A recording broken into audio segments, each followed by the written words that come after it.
सफलता कम समय में कैसे एक साधारण मनुष्य हासिल कर सकता है और इस दुनिया का वह कौन सा सुख है जिसे भोगने के बाद और कुछ भोगना बाकी नहीं रह जाता। इस विषय पर हम आज एक प्रसिद्ध गौतम बुद्ध की कहानी आपको सुनाएंगे। तो चलिए कहानी की शुरुआत करते हैं। बहुत समय पहले की बात है। एक नगरी में एक युवक रहा करता था। वह युवक अपनी जिंदगी से बेहद परेशान हो चुका था, हताश हो चुका था, निराश हो चुका था। वह युवक एक राजा के महल में साफ सफाई का काम किया करता था, लेकिन बहुत मेहनत करने के बाद भी उसे जो मेहनताना मिलती थी वह बहुत थोड़ी सी थी। उस पैसों से न तो वह अपने परिवार का गुजर बसर कर पा रहा था, न ही उसके परिवार का कोई खर्चा उन पैसों से चल पा रहा था, जिसकी वजह से उसकी पत्नी भी उसे ताने मारती, उसे तरह तरह की बातें सुनाती।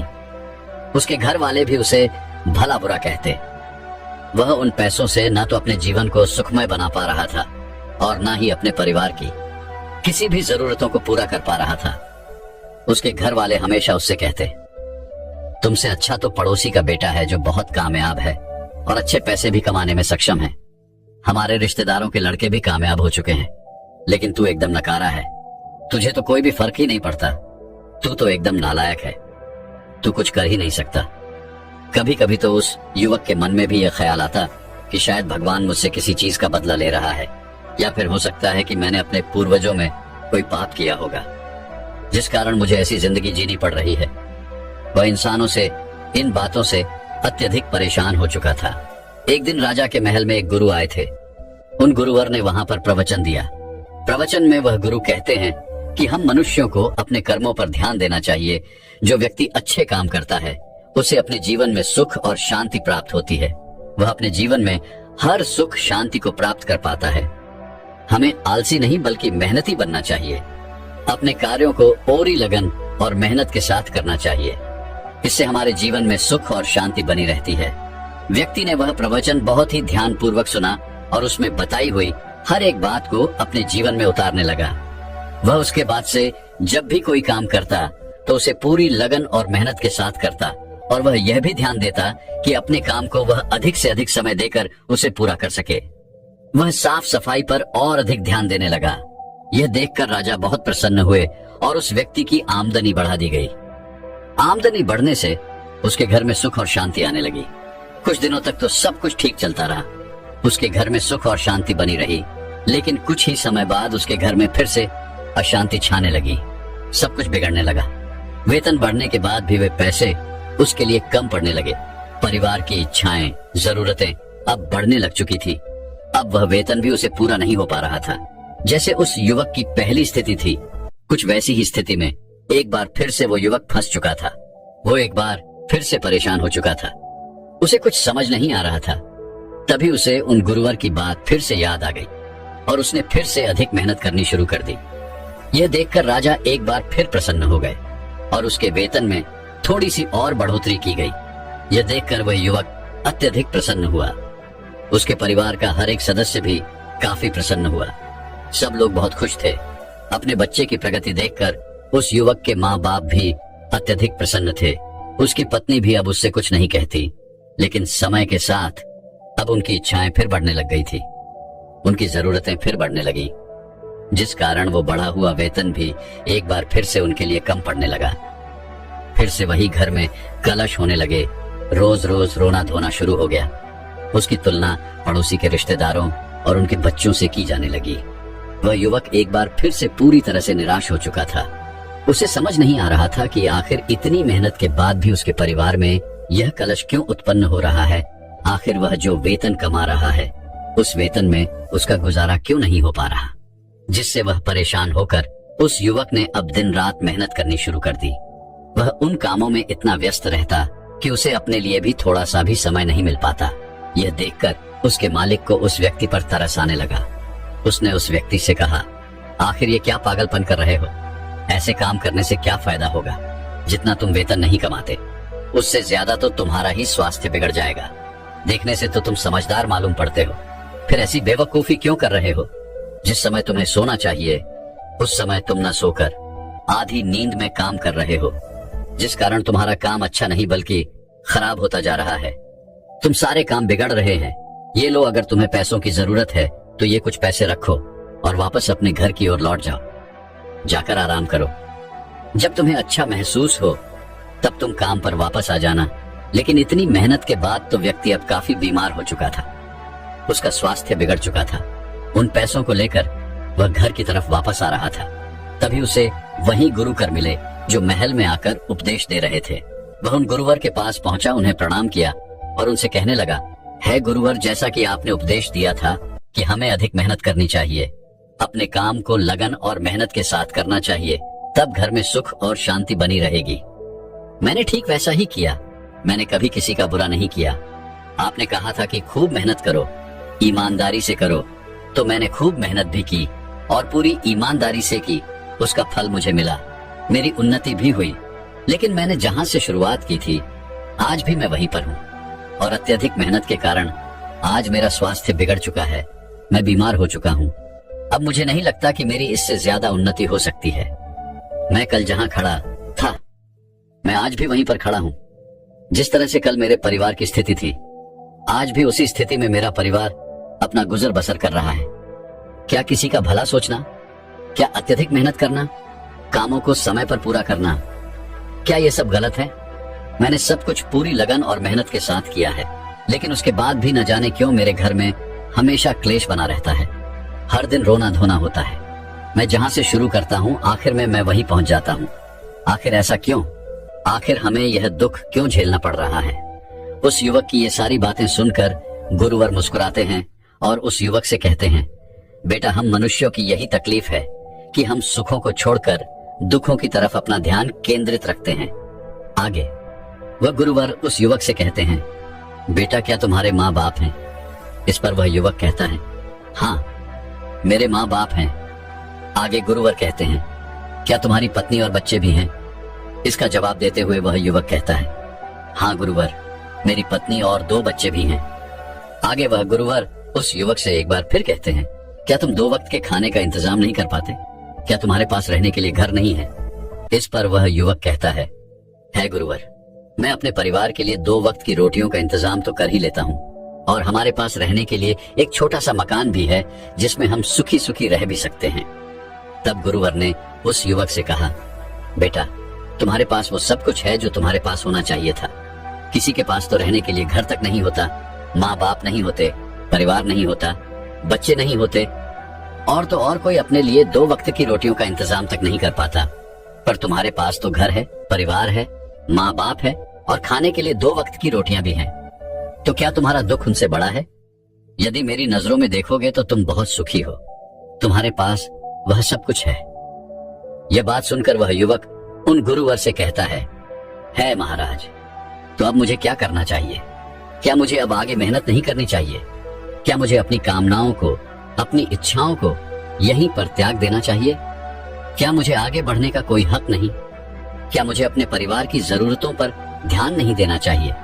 केवल यह सोचकर कि कुछ लोगों के पास यह सब नहीं है, तो क्या मैं अपनी भी इन इच्छाओं को त्याग दूं और यह सोचकर खुश हो जाऊं कि उनके पास वह सब नहीं है? तभी गुरुवर उस युवक से कहते हैं, बेटा, मेरे कहने का अर्थ यह नहीं है। मैं तो बस इतना कहना चाहता हूं कि तुम उन्नति करो और साथ में लोगों की उन्नति भी कराओ। परिवार की उन्नति करो क्योंकि उन्नति आवश्यक है, लेकिन दुखी होकर उन्नति नहीं होती। उन चीजों का आनंद लो जो तुम्हारे पास है, उनका सुख भोगो, उन्हें पहचानो और खुश रहो। क्योंकि यदि तुम दुखी होकर उन्नति करना चाहोगे तो तुम कभी भी उन्नति नहीं कर पाओगे। वहीं पर यदि तुम खुश होकर, सुखी होकर आगे बढ़ना चाहोगे तो तुम अवश्य ही उन्नति कर सकोगे। इस पर वह युवक उन गुरुवर से कहता है महाराज, आप सही कह रहे हैं, लेकिन मैं जितनी मेहनत कर रहा हूँ, यदि मैंने उससे और अधिक मेहनत की तो शायद मेरा शरीर ही मेरा साथ न दे। उससे अधिक मैं नहीं कर सकता। मैंने अपने सभी कार्यों को पूरी लगन और मेहनत के साथ किया है, लेकिन अब इससे ज्यादा कार्य मुझसे नहीं होते। तभी वह गुरुवर उस युवक का हाथ पकड़कर उसे एक रास्ते पर ले आते हैं और वह रास्ता राजा के महल तक जाता था। उन गुरुवर ने उस युवक को रास्ते के बीचों बीच खड़ा कर दिया और उसके इर्द गिर्द एक घेरा बना दिया और उसी युवक से कहने लगे, तुम्हें पूरी मेहनत करनी है, पूरी लगन के साथ तुम्हें 1 घंटे के अंदर राजा के महल तक पहुंचना है। लेकिन याद रहे कि यह घेरा नहीं टूटना चाहिए। तुम्हें अपनी मेहनत के साथ 1 घंटे के अंदर राजा के महल तक पहुंचना होगा। यह देखकर वह युवक जोर से हंस पड़ा और उन गुरुवर से कहता है, महाराज, ये भला कैसे संभव है? इस घेरे में रहकर मैं चाहे कितनी भी मेहनत कर लूं, चाहे कितने भी प्रयत्न कर लूं, लेकिन मैं 1 घंटे के अंदर वहां नहीं पहुंच सकता। यदि मुझे राजा के महल तक जाना है तो मुझे इस घेरे को तोड़ना ही होगा और उसे लांग कर ही मैं आगे बढ़ सकता हूँ और राजा के महल तक पहुंच सकता हूँ। यह बात सुनकर वह गुरुवर उस युवक से कहते हैं, अगर यही बात है तो ठीक है, मैं तुम्हें आज्ञा देता हूँ। तुम इस घेरे से बाहर निकलो और जाओ, महल की दीवारों को छूकर मेरे पास वापस आओ। यहाँ से महल करीबन 6 घंटे की दूरी पर है और मैं जानता हूँ तुम्हें जाने और आने में लगभग 12 घंटे लग जाएंगे, लेकिन मैं यहीं बैठकर तुम्हारा इंतजार करूंगा। तुम्हें यहीं पर वापस आना होगा। उस युवक ने कहा, ठीक है गुरुवर, यदि आप मेरा यहाँ पर इंतजार करेंगे तो मैं अभी जाता हूँ। उस युवक ने तुरंत ही महल की ओर दौड़ लगा दी और वह गुरुवर वहीं पर पास ही के एक पेड़ के नीचे छाया में आराम से बैठ गए और उस युवक के वापस लौटने का इंतजार करने लगे। तभी केवल 6 घंटों में ही वह युवक महल की उन दीवारों को छूकर वापस लौट आया और आकर उन गुरुवर से कहता है महाराज, जैसा कि आपने कहा था, मैं उन महल की दीवारों को छूकर वापस आ चुका हूँ। ये बात सुनकर वह गुरुवर बड़े ही अचंभित हुए। उन्होंने उस युवक से कहा, नहीं, तुम झूठ कह रहे हो। जो सफर 12 घंटे का है उसे तुमने 6 घंटों में कैसे पूरा किया? ये झूठ है। अपनी सफाई में वह युवक उन गुरुवर से कहता है महाराज, मैं सच कह रहा हूँ और मुझे झूठ बोलकर क्या मिलेगा? मैं यहाँ से तेजी से भागता हुआ निकला और जितनी तेजी से मैं यहाँ से गया था, मैंने पूरा सफर उतनी ही तेजी से तय किया और वापस लौट आया। गुरुवर और उस युवक की बातें वहां पर उपस्थित कुछ लोग सुन रहे थे। वे सभी बड़े आश्चर्यचकित थे कि 12 घंटे का सफर इस युवक ने केवल 6 घंटे में कैसे पूरा कर लिया। वहां पर उपस्थित किसी को भी इस बात पर विश्वास नहीं था। उन्हीं में से एक व्यक्ति ने उस युवक से कहा, यदि तुम झूठ नहीं कह रहे हो तो तुम्हें इसका प्रमाण देना होगा। तुम्हें फिर से एक बार ये साबित करना होगा कि तुम सच कह रहे हो। तुम महल की दीवारों को छूकर वापस लौटे हो। तुम्हें यह दोबारा करना होगा। इस पर वह युवक कहता है, मैं सच कह रहा हूँ और मैंने केवल 6 घंटों में ही सफर को तय किया है, लेकिन मैं आज दोबारा इस सफर को तय नहीं कर सकता क्योंकि मैं बहुत थक चुका हूँ। लेकिन कल मैं अवश्य ही आपको एक बार फिर से ये करके जरूर दिखाऊंगा। वहां पर उपस्थित हर एक व्यक्ति ने उस युवक की बात मान ली। दूसरे दिन सुबह सुबह गुरुवर और वहां पर उपस्थित सभी व्यक्ति एक बार फिर से इकट्ठा हुए, जिसमें से एक व्यक्ति महल की दीवार के पास जाकर खड़ा हो गया और उसके पास एक निशानी थी जिसे उस युवक को वहां से लाना था। एक बार फिर से उस युवक ने सफर तय करना शुरू किया और अब की बार तो उसे 6 घंटे भी नहीं, केवल 5 घंटे ही लगे और वह महल की दीवारों से होकर वापस लौट आया था। अब की बार भी किसी को विश्वास नहीं था, लेकिन महल के पास जो निशानी उसे दी गई वह उसे लेकर आया था और ये देखकर हर कोई बहुत हैरान था। कोई भी ये समझ नहीं पा रहा था कि आखिर इस व्यक्ति ने 12 घंटों के सफर को 5 घंटे में कैसे तय किया। सभी लोग बड़े प्रसन्न थे। सभी लोग उस व्यक्ति की प्रशंसा कर रहे थे। कई लोगों ने अपने यहाँ पर उसे काम का न्योता भी दिया और कहने लगे कि हमें तुम्हारे जैसे व्यक्ति की जरूरत है। तुम बहुत मेहनती हो, ईमानदार हो। तुम्हें आज जितना वेतन मिल रहा है हम उससे 5 गुना वेतन तुम्हें अधिक देंगे, लेकिन तुम मेरे लिए काम करो। लेकिन वहीं पर उपस्थित कोई व्यक्ति उसे 6 गुना तो कोई 7 गुना वेतन देने के लिए तैयार था। ये सब देखकर वह व्यक्ति बहुत प्रसन्न हुआ। वह फूले नहीं समा रहा था। उसने गुरुवर से कहा, है गुरुवर, आखिर ये सब क्या हो रहा है? गुरु ने कहा, यदि तुम एक सीमित दायरे के अंदर काम करते रहोगे तो तुम कभी भी, कितनी भी मेहनत क्यों न कर लो, तुम एक सीमित उन्नति ही प्राप्त कर सकोगे। तुम उससे कभी आगे नहीं बढ़ सकोगे। और अगर तुम दायरा तोड़ देते हो, आगे निकलते हो, रास्ते पर चलते हो, अपना हुनर दिखाते हो, तो तुम्हें अधिक से अधिक उन्नति करने से कोई नहीं रोक सकता। जिस प्रकार तुमने पहली बार अकेले जाकर ही महल की दीवार को छूकर वापस लौटे थे, तब किसी को यकीन नहीं हुआ था। लेकिन जब यही काम तुमने सबके सामने किया, जोर जोर से चिल्लाकर किया, दूसरों को दिखाकर किया, तब तुमने अपनी उन्नति के रास्ते खुद ही अपने लिए खोल दिए।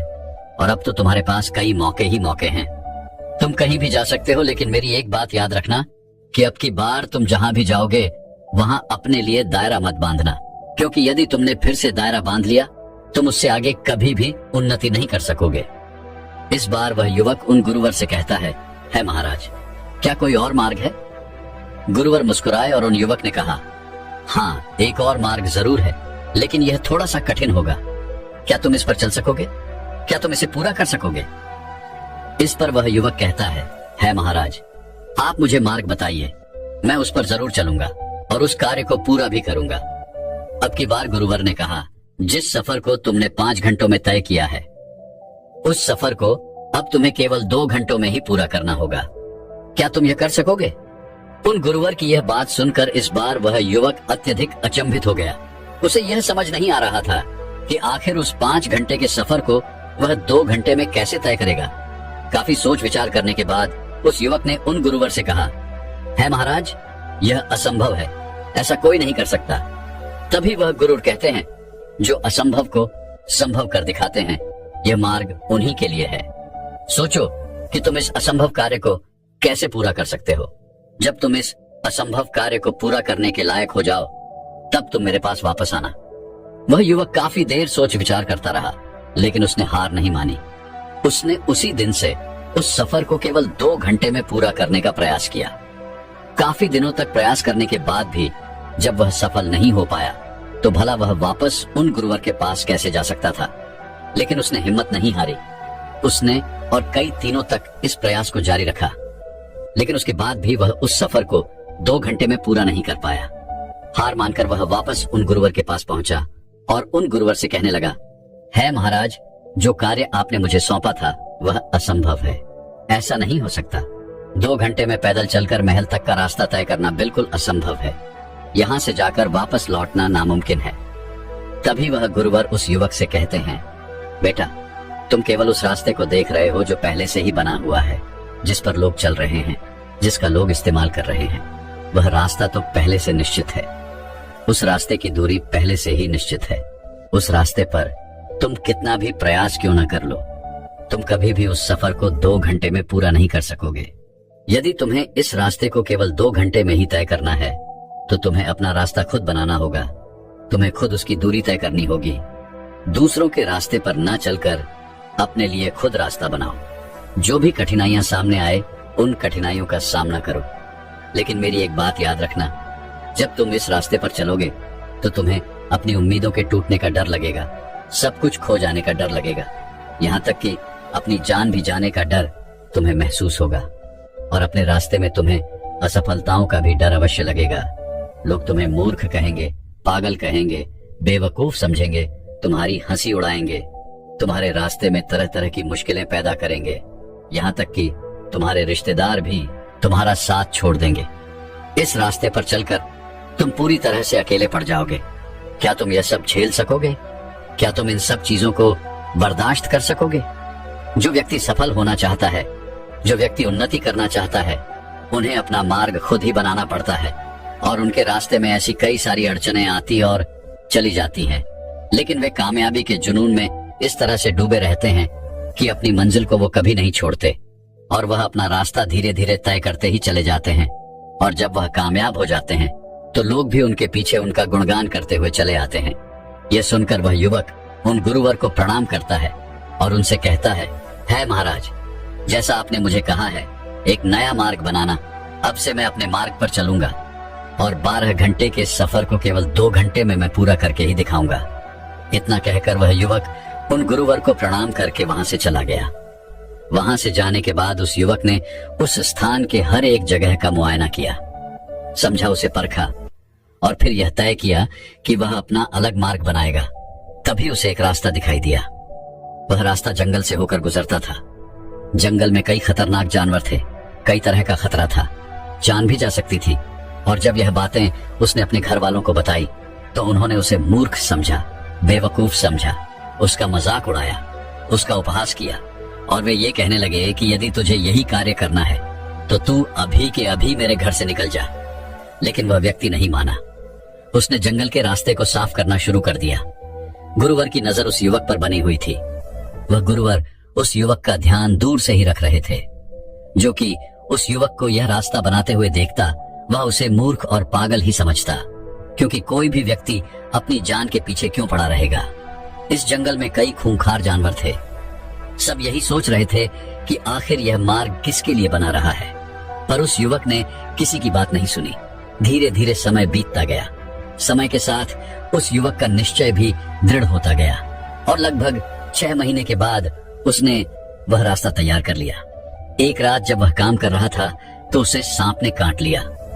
वह लगभग मृत्यु के करीब पहुंच चुका था, लेकिन उसे किस तरह से बचा लिया गया।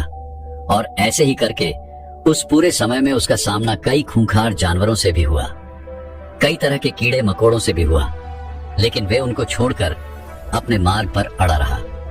और उसने अपने मार्ग को कुछ इस तरह से बनाया था कि आने वाले लोगों को जंगली जानवरों से खतरा कम हो सके। उसके इस कार्य की चर्चा पूरे नगर में होने लगी। राजा तक भी यह बात पहुंच चुकी थी। अब राजा भी उस पर नजर रखे हुए थे, लेकिन तकरीबन 6 महीनों के अंदर उसने इस रास्ते को तैयार कर लिया और आखिरकार वह वापस अपने गुरुवर के पास पहुंचा और उनसे कहने लगा, है गुरुवर, जैसा कि आपने कहा था, मैंने अपने लिए एक नया मार्ग बनाया है और इस मार्ग से हम महल तक केवल 1 घंटे में ही पहुंच सकते हैं। यह सुनकर वह गुरुवर अत्यधिक प्रसन्न हुए और यह बात राजा तक भी पहुंच गई। राजा ने भी इस मार्ग का निरीक्षण किया और उन्होंने भी पाया कि यहाँ से महल की दूरी केवल 1 घंटे में ही तय की जा सकती है। यह देखकर राजा अत्यधिक प्रसन्न हुए। राजा ने उस युवक को दरबार में बुलाया और उससे कहा, तुम्हारे अंदर तो बहुत बड़ा हुनर है, तुमने बहुत अच्छे तरीके से इस मार्ग को तैयार किया है और वह भी अकेले। मैंने और मेरे मंत्रियों ने कई बार इस रास्ते को छोटा बनाने की कोशिश की थी, लेकिन हर बार कुछ न कुछ समस्या, कुछ न कुछ अड़चन अवश्य खड़ी हो जाती। लेकिन तुमने तो इस कार्य को कर दिखाया।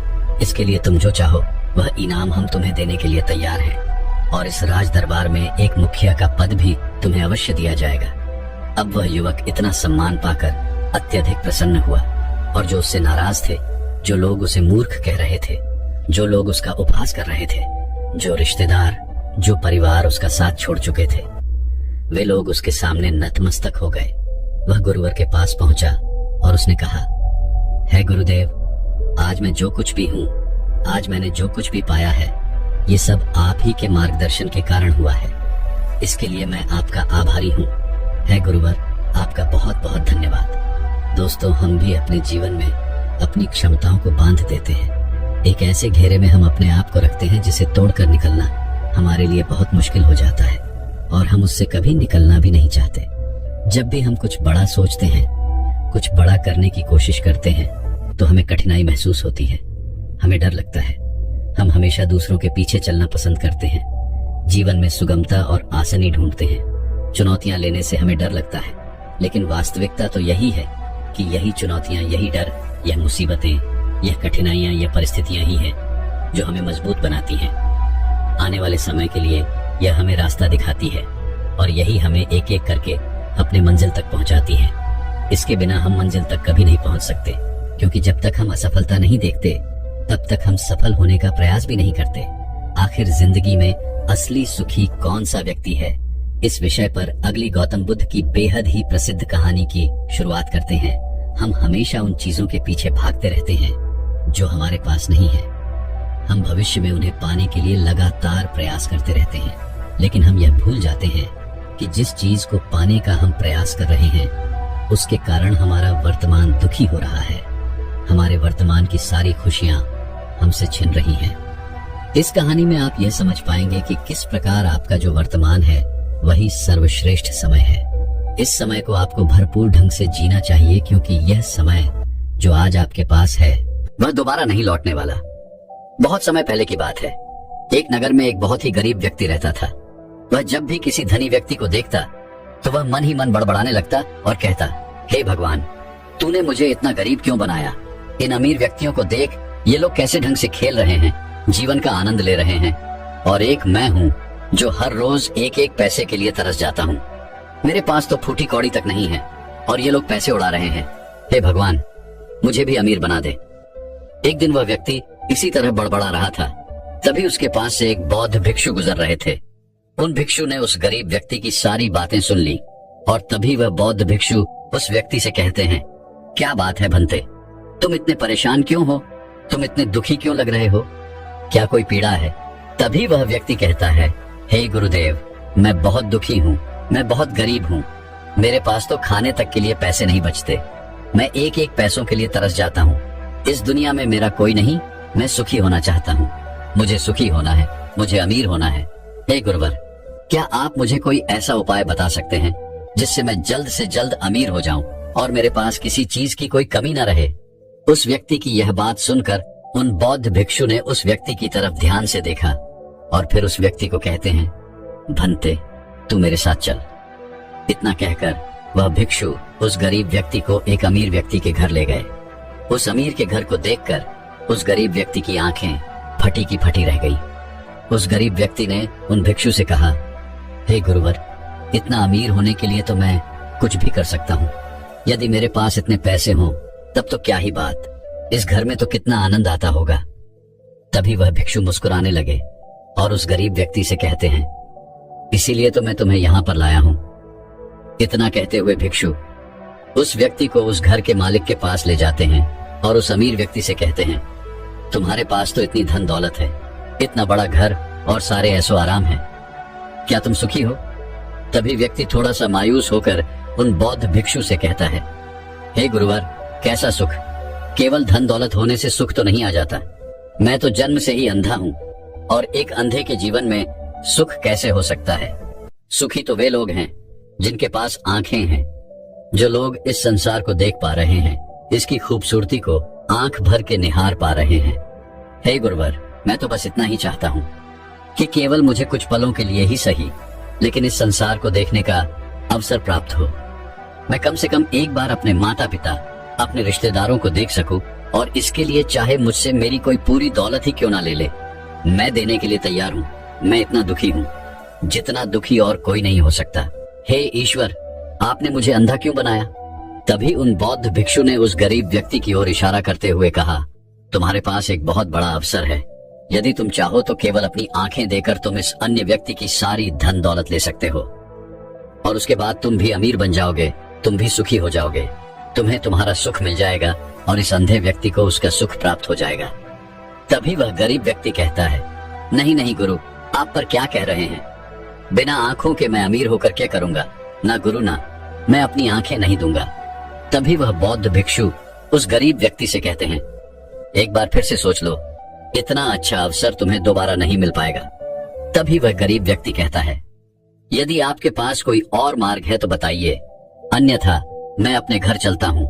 तभी वह बौद्ध भिक्षु उस युवक से कहते हैं, ठीक है, ठीक है, यदि तुम अपनी आंखें नहीं देना चाहते तो कोई बात नहीं, हम कोई और रास्ता निकाल लेते हैं। तभी वह बौद्ध भिक्षु उस व्यक्ति का हाथ पकड़ के उसे एक और धनी व्यक्ति के घर ले जा पहुंचे। इस धनी व्यक्ति का घर पहले वाले धनी व्यक्ति से और भी ज्यादा बड़ा था। यह देखकर वह गरीब व्यक्ति कहता है, अरे अरे, इतना बड़ा घर, मैंने आज तक इतना बड़ा घर कभी नहीं देखा था। तभी वह बौद्ध भिक्षु उस गरीब व्यक्ति को उस धनी व्यक्ति के पास ले जाते हैं और उस धनी व्यक्ति से कहते हैं, आप तो बहुत सुखी होंगे, आपके पास इतना बड़ा घर है, इतनी धन दौलत है, सारे ऐशो आराम है, आपको तो किसी चीज की कोई कमी नहीं, आप अवश्य ही बहुत सुखी होंगे। तभी वह धनी व्यक्ति मायूस होकर उन बौद्ध भिक्षु से कहता है, आप ये कैसी बातें कर रहे हैं? तो आप तो जानते हैं कि मेरे दोनों हाथ काम नहीं करते, मैं अपाहिज हूँ। ये जो इतनी धन दौलत आप देख रहे हैं, इन्हें देखकर भी मैं अपने हाथ वापस नहीं ला सकता। तो ऐसे में ये धन दौलत मेरे किस काम की? इससे तो अच्छा होता कि ईश्वर ने भला ही मुझे गरीब बनाया होता, लेकिन कम से कम मेरे दोनों हाथ मुझे सही सलामत दे देता। न जाने भगवान ने मुझे क्यों अपाहिज बना दिया। जितना दुखी मैं हूँ उतना दुखी और कोई नहीं होगा। तभी एक बार फिर उन बौद्ध भिक्षु ने उस गरीब व्यक्ति की ओर इशारा करते हुए कहा, भंते, तुम्हारे पास एक और मौका है। यदि तुम चाहो तो अपने दोनों हाथ देकर इस अमीर व्यक्ति की सारी धन दौलत ले सकते हो। क्या कहते हो? क्या तुम तैयार हो? और अब की बार तो तुम्हें आंखें भी नहीं देनी पड़ेगी, तुम्हारी आंखें तुम्हारे साथ ही रहेंगी।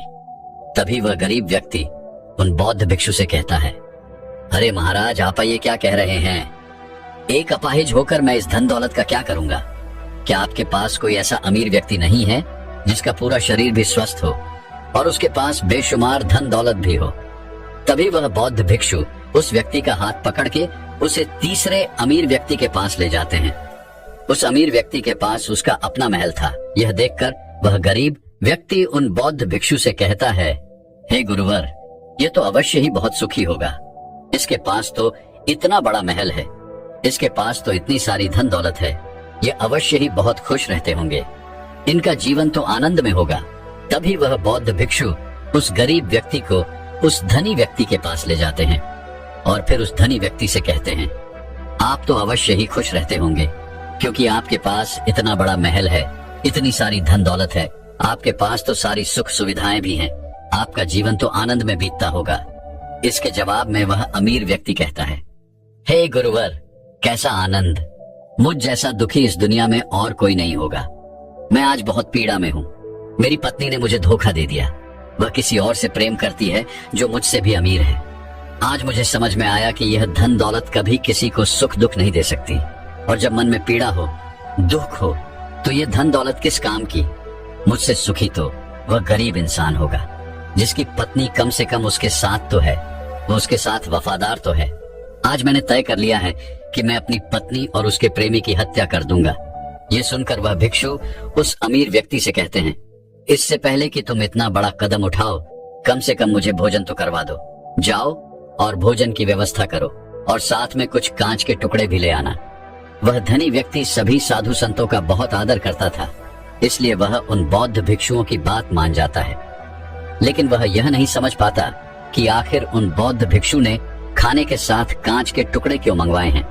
लेकिन जैसा कि उन बौद्ध भिक्षु ने कहा था, वह अमीर व्यक्ति उसी प्रकार खाने की व्यवस्था कर देता है। वह भोजन के साथ कुछ कांच के टुकड़े लेकर उन बौद्ध भिक्षु के पास पहुंचता है। तभी वह बौद्ध भिक्षु, वह गरीब व्यक्ति और वह धनी व्यक्ति तीनों एक साथ भोजन करने बैठते हैं, और उसी समय बौद्ध भिक्षु कुछ कांच के टुकड़े उठाकर उस अमीर व्यक्ति के भोजन में मिला देते हैं और कहते हैं, लो, अब तुम इसे खा सकते हो। यदि वह अमीर व्यक्ति थोड़ा सा अचंभे में पड़ गया और उन बौद्ध भिक्षु से कहता है, हे गुरुवर, आप यह क्या कह रहे हैं? इस खाने में तो कांच के टुकड़े आपने डाले हैं और इस भोजन को मैं कैसे खा सकता हूँ? यदि यह भोजन मैं करूंगा तो इससे मुझे बहुत पीड़ा होगी और हो सकता है कि मेरी मृत्यु भी हो जाए।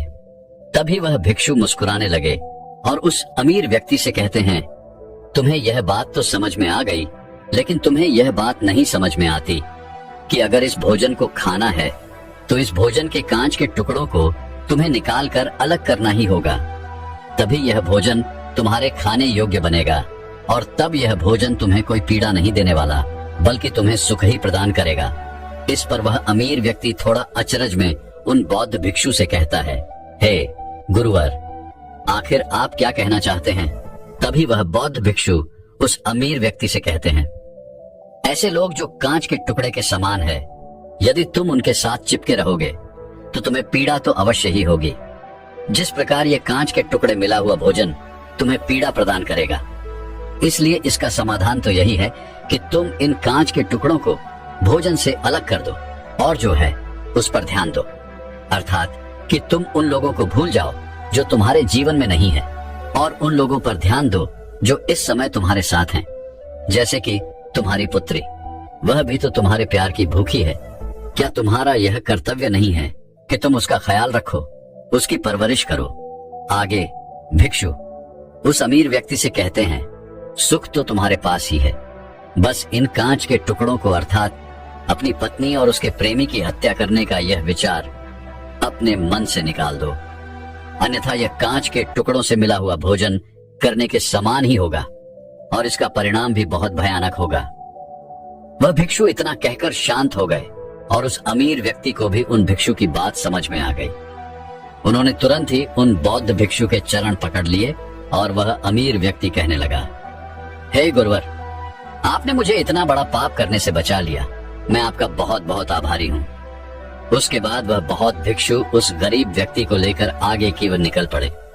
तभी रास्ते में वह गरीब व्यक्ति उन बौद्ध दृश्य से कहता है, हे अकबर, क्या इस दुनिया में ऐसा कोई नहीं है जो सुखी हो? तभी वह बौद्ध भिक्षु उस गरीब व्यक्ति से कहते हैं, बनते आखिर तुम सुखी क्यों नहीं हो? इस पर वह गरीब व्यक्ति कुछ देर के लिए सोच विचार में पड़ गया, लेकिन उसके पास कोई जवाब नहीं था। तभी वह बहुत रीचो उस गरीब व्यक्ति से कहते हैं, क्योंकि तुम्हें वह चाहिए जो तुम्हारे पास नहीं है। तुम्हारे पास धन नहीं है और तुम्हें धन चाहिए। तुम अमीर होना चाहते हो। तुम्हें लगता है कि वह तुम्हें सुख देगा, लेकिन तुम इस वास्तविकता को भी भूल रहे हो कि बाद में तुम्हें दुख भी देगा। जैसे कि जब हम पहले एक अमीर व्यक्ति के पास पहुंचे थे तो उसके पास आंखें नहीं थी। उसके पास जो नहीं था वह उसके लिए तड़प रहा था, जबकि उसके पास तो बेशुमार धन दौलत थी और उसका पूरा शरीर भी पूरी तरह से स्वस्थ था, लेकिन उसका ध्यान उस पर नहीं था। वह उसे छोड़कर उन चीजों के पीछे भाग रहा था जो उसके पास नहीं थी। इसी तरह से दूसरे अमीर व्यक्ति के पास आंखें थी, धन दौलत भी थी, लेकिन हाथ नहीं थे। इसी प्रकार जो चीज उसके पास थी वह उसका आनंद नहीं ले रहा था, बल्कि वह तो इस दुख में था कि उसके पास उसके हाथ नहीं है। और ठीक इसी प्रकार से तीसरा अमीर व्यक्ति वह भी दुखी था, क्योंकि उसके पास तो धन दौलत भी थी, ऐशो आराम भी था, और उसके पास तो उसका पूरा शरीर भी था। वह पूरी तरह से स्वस्थ और तंदुरुस्त भी था, लेकिन फिर भी वह इस पीड़ा में था क्योंकि उसे उसकी पत्नी ने धोखा दे दिया था, जो उसकी कभी हो ही नहीं सकती थी। जो स्त्री केवल धन के लिए किसी और के साथ भाग जाए, क्या वह उसका साथ कभी दे सकती थी? नहीं। लेकिन उस अमीर व्यक्ति के पास जो उसका था, अर्थात उसकी पुत्री, वो उसके बारे में सोच ही नहीं रहा था आगे।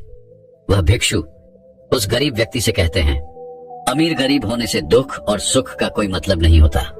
अमीर हो या गरीब, हमारे दुखी होने का एकमात्र कारण यही होता है कि हम हमेशा उन चीजों के पीछे भागते रहते हैं जो हमारे पास है ही नहीं, और जो वर्तमान में हमारे पास हैं हम उस पर ध्यान ही नहीं देते और ना ही उसका आनंद ले पाते हैं।